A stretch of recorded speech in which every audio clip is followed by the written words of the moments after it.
Welcome to episode 9 of our Tuesday video blogs. I'm your host Chamal Tatis, and in this video, we are going to talk about bringing your images to life. And here, I'm going to show you how to turn your still images into a looping video animation. And before I'm going to show you how you can do this, let me first show you some examples. And here's the first example, and as you can see, here's the original image, and it's just a still photo of this mountain with the clouds and water below. But here's the animated version, and as you can see, I was able to let the clouds move, and as you can see, there are also some ripples of the water below. And it is now a great looking video loop. Here's another example, and as you can see, here's the before, which is a still image of a parrot here, and here's the after, where I now added some animation to the feathers of the head of this parrot. Here's another one, and as you can see, here's the still image, which is the original, and then I animated the smoke going down below, and it's now turned to an animated video loop. And finally, here's a video loop taken from this still image, and as you can see, the water is now moving here below. And seeing these things, you're probably familiar with Cinemagraph as well, and so you're probably asking if it is better to do it this way or just do it the way you create some Cinemagraphs. And if you're familiar with Cinemagraphs, you know that it comes from a raw video, and then what you're going to do is freeze some part of that video and then leave the other parts moving and let them move forever. But the way this is done is in a different way, because the raw media that you have is just a still image. But what you will do is, add some animation to some part of the image that you wanted to loop. And the advantage of doing it this way is that images are a lot easier to acquire compared to a video. Because, for example, if you will be downloading videos from a certain stock website, it can take some time, probably a few minutes or so. And it can even take some hours depending on how large that video is. Aside from that, of course, if you will be purchasing some video stocks, videos are a lot more expensive than images. Although, of course, you can always shoot videos or images yourself. And even if you will go that way and you will just want to acquire your images and videos yourself, again, it will be a lot easier to, shoot some images than shooting videos. Not to mention, the file size of videos are a lot larger, so they can occupy a lot of space in your hard drive. If you'll just be collecting some images, then they will not be as large as your video files. And so that's the advantage of doing it this way, wherein you will be using an image as the raw file, and then you will just add some animations to some part of that image. And going back to shooting videos and images, in shooting videos, you probably need a tripod and some gadgets for you to be able to shoot nice looking videos that you will use for your Cinemagraphs. But for this one, you don't need a lot of accessories. Even just by using your smartphone, you can just capture a still image and then just animate some part of that image to be used for your video loop. And so that's the advantage of doing it this way compared to doing it in a Cinemagraph way, where you will start from a video.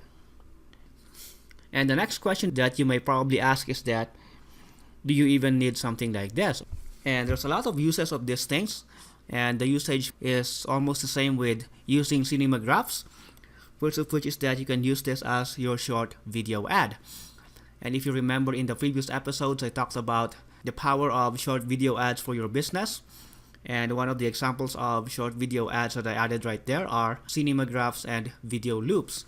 And so these types of media here are one type of short video ad that you can use for your ad campaigns.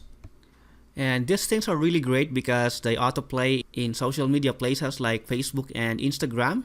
So as you can see, I posted this video in this particular group, and as you can see, it's just looping forever and it looks really elegant.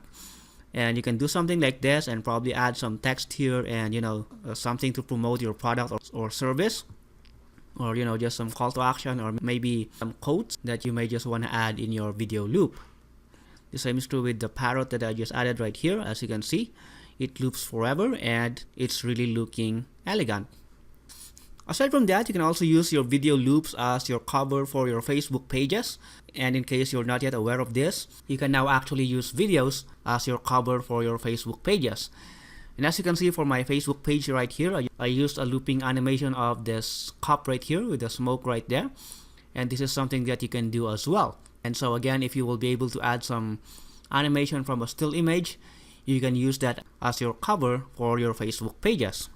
Aside from that, there's a lot of other uses of video loops, such as for your website page backgrounds and probably for your GIF banners. And for those of you who joined motion ads, you're already aware of that because, like I said, the usage of Cinemagraphs is almost the same with this type of media as well. Aside from that, you can also use this as your slides for your presentations.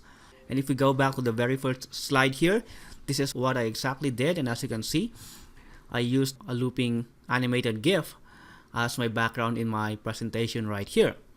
And aside from this, of course, you can just use this as an art form as well. You know, if you're just an artist and you just want to create some art form and post it to social media places as your portfolio, then of course you can also do something like this. And going back to what I said earlier about short video ads, here's an example that you can do. And let's say, for example, if you're in this type of niche about anger management or something, then as you can see, here's now a video loop that you can use as your video ad. Alright, so right now, I'm going to show you how to create something like this. And today, I'll be showing to you 3 softwares that you can use to do something like this.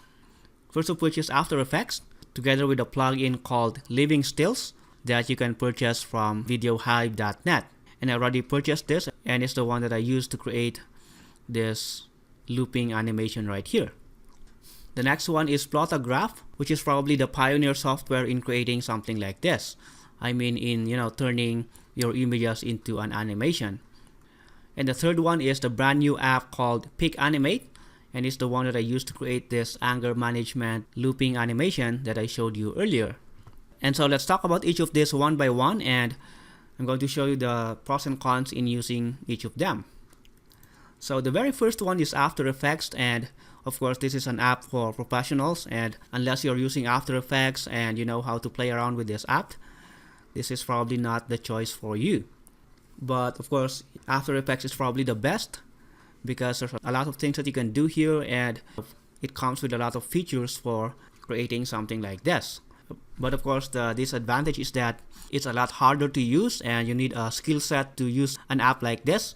Not to mention, of course, it's also the most expensive one. So, like I said, unless you're really a user of Adobe After Effects, this is probably not the app that you may want to use.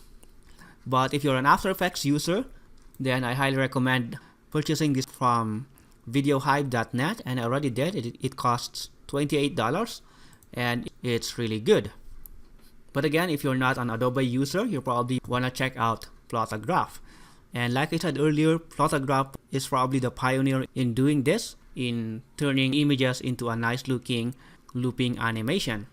And what I have here is just the free version. For the free version, I only have the basic features, and as you can see, some of the tools here are locked and I need to unlock it by upgrading to the Pro version.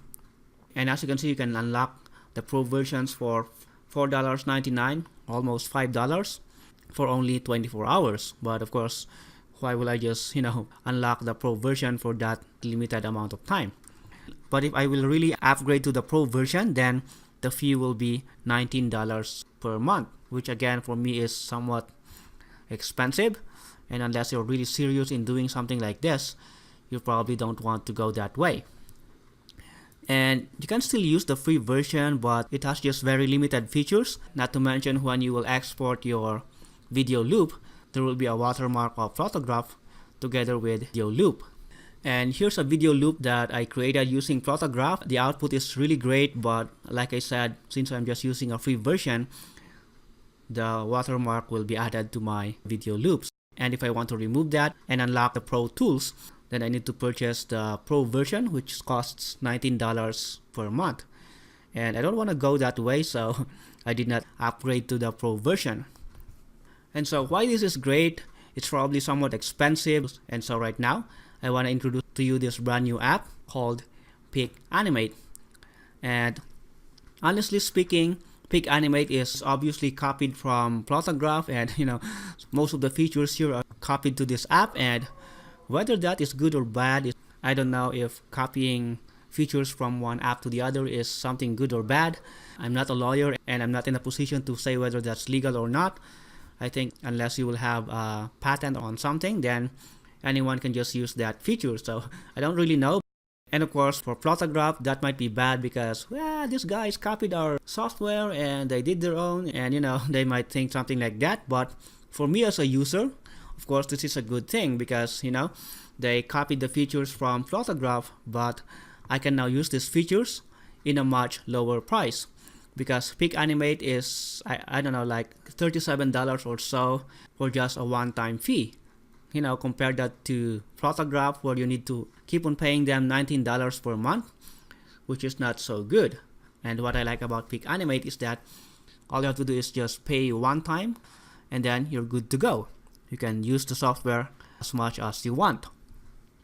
And as you can see, this is where I created that anger management video ad that I showed you earlier. And as you can see, the output is really good. And so I want to spend more time on this app because this is probably the app that you want to use. So let me start from scratch by going here and clicking new animation. And let me now name this as demo. And let me select a file that I'll be using. And as you can see, I have some images here, and for this demo I'll use this waterfalls. So let me click that and then click open and then click create. So what I wanted to do is add some animation to this falls right here so that it will look like it's flowing here below. So what I can do then is go here to this tool. It's called the animation points, and what I can do is just draw some paths going below. And of course, the path depends on the movement of the action that you wanted to do to your animation. And like I said, for this one, I just want the flow to be going down below. So let me just draw some animation points right here and pointing the water down below. There we go.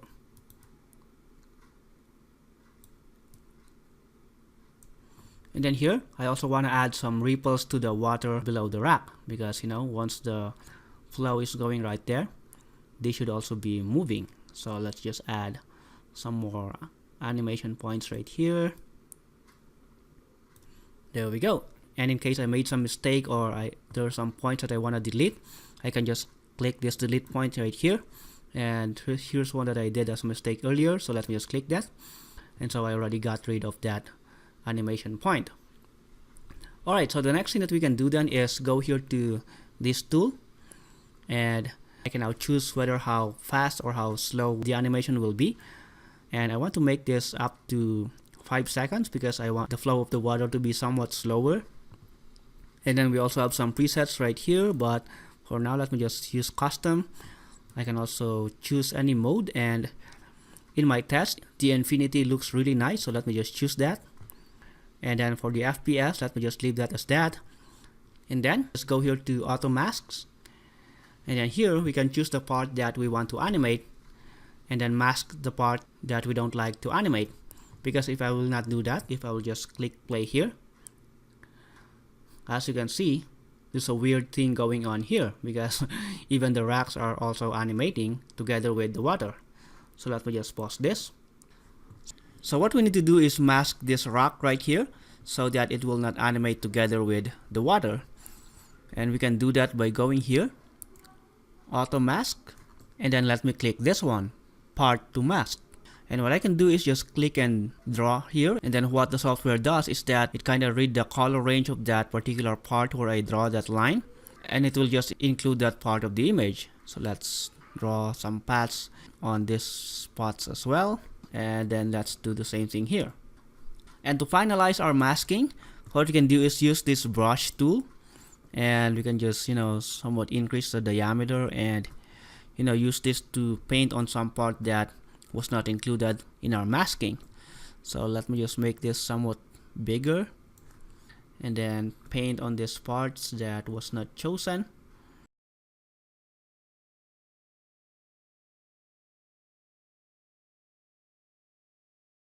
And for me to correct the part where I made some mistakes, like for example this part here where the water was also included, what I can do is switch my brush to eraser. So what I can do is also fix this part here, also this one, and also this water here below.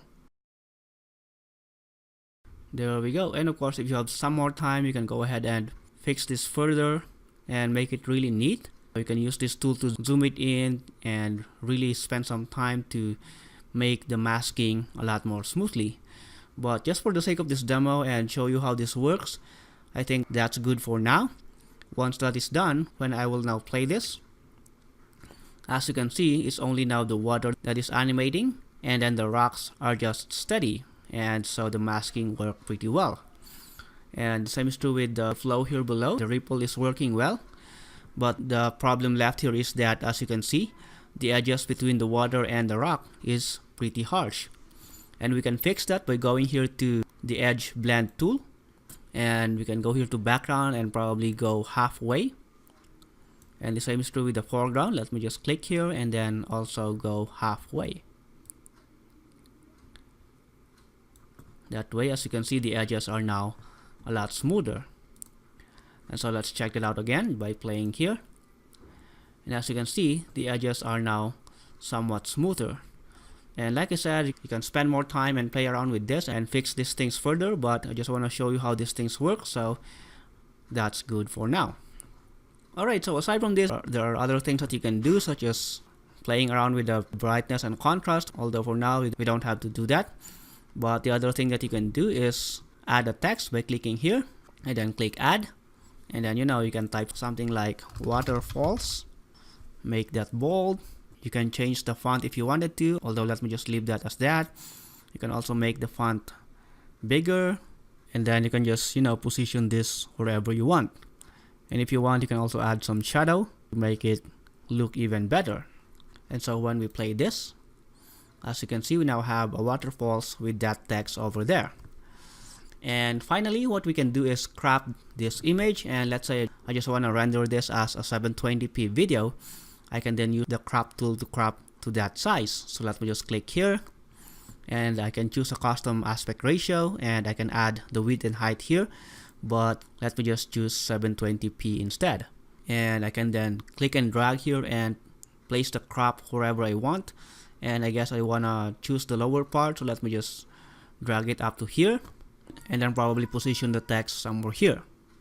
And then once we are happy with everything, we can now render the video by clicking here and then click export to. And then here we can choose a resolution. Let's just choose 720p. You can also choose different file types, but what I recommend is MP4 or GIF. For now, let's just render it as MP4. And then here we can also make the loop a lot longer and probably make it like 30 seconds or so. And the reason for this is that so that if you will upload this to Facebook or Instagram, the looping will be continued, and the cut will not be so obvious, because that's just one thing that this app is still lacking at the moment. It's not like a Cinemagraph app that you can create a smooth looping between two edges, so that even if you will just upload a 4-second video, the cut will not be too obvious. And so just to cover up that problem, what we can do is make the duration of the video a lot longer, and so that the cut will not be too obvious. Although you can always play around with the timing here and the length of the video, but for now, that's just the best fix that I can think of. And once that's done, all we have to do is click export, click save, and then as you can see, it's now rendering the video. And so let me just pause this video and come back once the export is finished. Alright, so the export is finished. So here's now that video that we just rendered. So let me play it for you. There we go, and as you can see, that's a nice looking video loop that comes from just an image. So as you can see, that's how easy it is to use PickAnimate, and for me, I think it's the best solution that you need to check out if you want to create some animation out from your images. And the software works great. I just hope that they will add that feature of having that smoother loop when you will be animating your images in this app. And so if you want to use this app and create some animations out from your images as well and basically bring your images to life, you can get this app through my link, and you can do so by clicking the button below. And if you do, I have amazing bonuses for you. Alright, so that's it in this video, and I hope that you now learn how to bring your images to life using this particular app that I recommend today. And of course, for those of you who are using After Effects, you can check out that plugin that I showed you earlier. If you want to spend more money and you're willing to pay $19 per month, you might want to check out Lithograph. But if you want to save some money and just pay one time and just add some animations to your images at a very affordable price and use an easy to use app to do that, then you might rather want to check out PickAnimate. So thanks a lot for watching, and I hope that through this episode you will now start creating some animations out from your still images. And so I look forward to seeing you creating some animations out from your images. Again, thanks a lot for watching. My name is Cham, and I'll talk to you soon. Bye for now.